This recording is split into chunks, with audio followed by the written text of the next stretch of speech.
সবসময় বলে আসছি এই স্বাস্থ্য উপদেষ্টা এটার কোনো প্রয়োজন নাই। আপনারা দেখছেন আমার কোন ধরনের অ্যাক্টিভিটি, উনি যে বেতনটা নেয় এই বেতনটা হারাম হবে। উনি যে গাড়িটা চলে সরকারের টাকায়, এটা হচ্ছে জনগণের সাথে বেমানি। এই স্বাস্থ্য উপদেষ্টা এটা কোনো কাজের না, উনি কিচ্ছু বুঝে না। উনি স্বাস্থ্য ব্যবস্থা বুঝে না, উনি চিকিৎসা বুঝে না, উনি ইনস্ট্রুমেন্টাল না কোনো নলেজ নাই। ওর একমাত্র যোগ্যতা উনি গ্রামীণ ব্যাংকে ছিল এবং ডক্টর মোহাম্মদ ইউনূসের হচ্ছে কাছের মানুষ, এটাই ওনার যোগ্যতা। এই স্বাস্থ্য উপদেষ্টা নিয়ে আমরা কি করিব? এবং দুঃখজনক বিষয়, উনি নিজে চিকিৎসা করাইতে সিঙ্গাপুর যায়। উনি চিকিৎসা করাইতে নিজে সিঙ্গাপুর যায়। এখন আমরা বললে তো হচ্ছে বিরাট ব্যাপার হয়, আমরা বললে রাগ হয়, রাগ। ওনাকে নিয়ে একটা কথা বলছিলাম, এরপর উনি আর আমাদের সাথে কোনো যোগাযোগ করে না।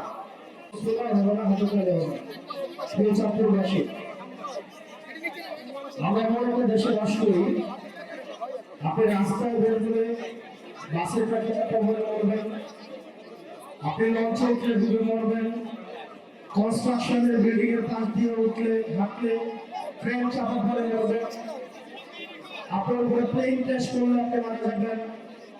এগুলোতে যদি মারা না যান, আপনি কোভিডে মারা যাবেন, ডেঙ্গুতে মারা যাবেন, ম্যালেরিয়াতে মারা যাবেন, চিকিৎসার অভাবে মারা যাবেন।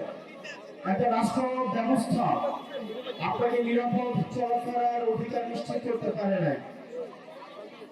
বাচ্চারা ক্লাস করছে, স্কুলে গিয়েছে, সেখানে হচ্ছে আমাদের দেশের বিমান বাহিনীর বিমান সেখানে প্র্যাকটিস করছে। প্র্যাকটিস মানুষের জীবন, বাংলাদেশের এস্টাবলিশমেন্টের কাছে হচ্ছে প্র্যাকটিসের বিষয়।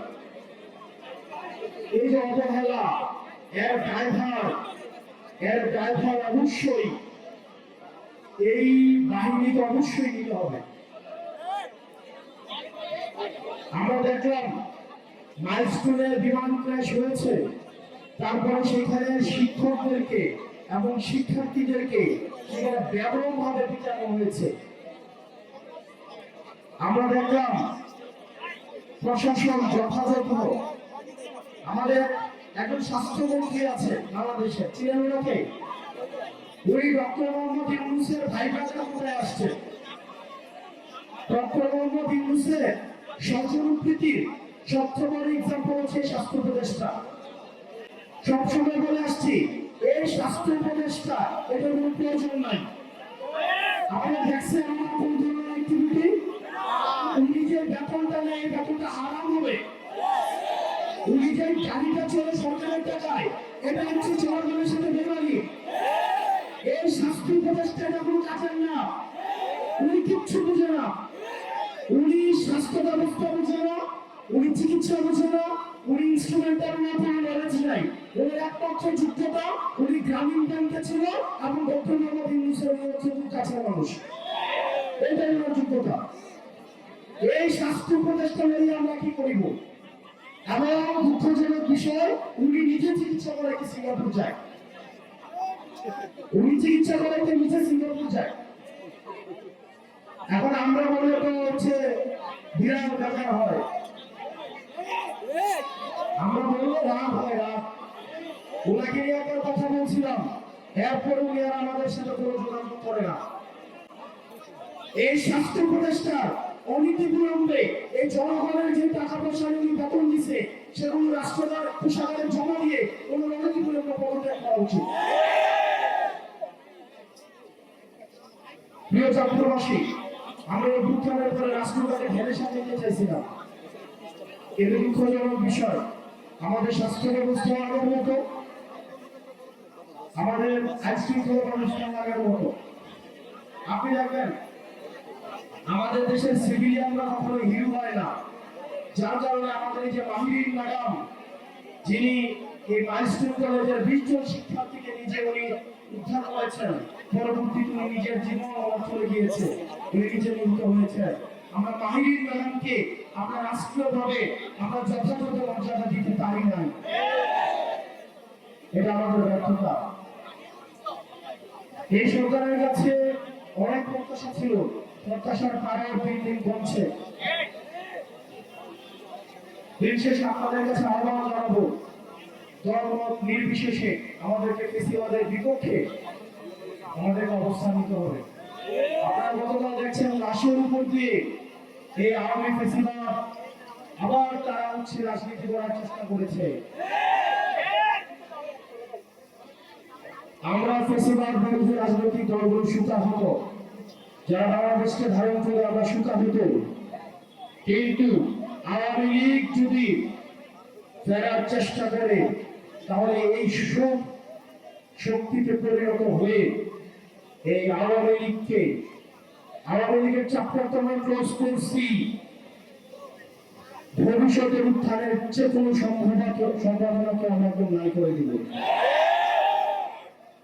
প্রবাসী আপনারা সজাগ থাকতে হবে, বেশিরভাগ বিরোধী রাজনৈতিক দলগুলোকে ঐক্যবদ্ধ থাকতে হবে।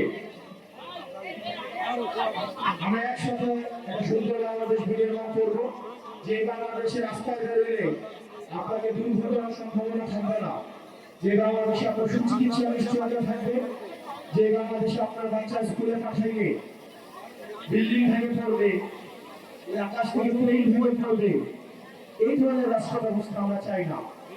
এগুলো তদন্ত করা হলে হাসিনার আমলে কি পরিমাণ দুর্নীতি করা হয়েছে আমরা শুনছি।